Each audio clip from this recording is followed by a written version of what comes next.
Hi, it's Guy, continuing a little bit of the story of Guy and Heather and how Commission came about. Last time I spoke, I talked about us responding at Brighton to a message from a man called Krianzak, coming forward and thinking our lives are now going to change, and sitting on Brighton seafront thinking, what are we now going to do? Well, after that, what was really difficult was actually we tried lots and lots of doors to get on the mission field, and all the doors came back shut, and preached with a view, and people said, we don't want you, no thanks, don't want to have you.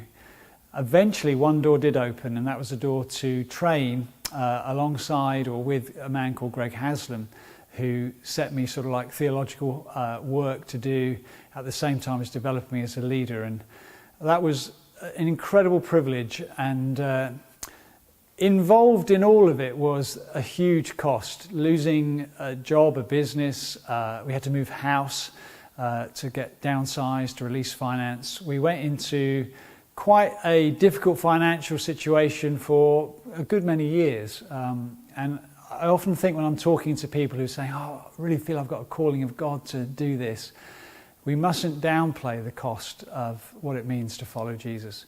If we're really going to see lots and lots of churches planted and adopted and restarted, we do need to make sure that we're embracing the cost. And so we had a real brilliant couple of years, but very challenging number of years with a young family, bringing them up, and Heather did magnificently well.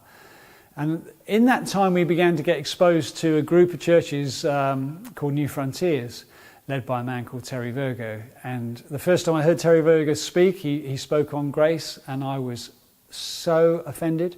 You just need to hear that. Grace was really something of an offence to me.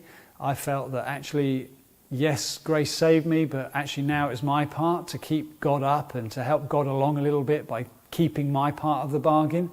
And when I realised the extent of the grace of God, and I heard how unlimited the resources of God were towards his children, I can remember speaking to Terry and being very sharp with him, and he was very gracious with me and won my heart. And so began a journey into New Frontiers for the church I was part of, a wonderful journey which included obviously the baptism of the Holy Spirit.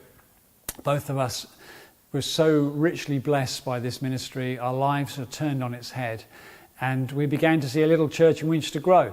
And it grew from about 60 or 70 when we were there as part of the leadership team, and grew into many hundreds in the following years. And that part of the story we'll leave to another video.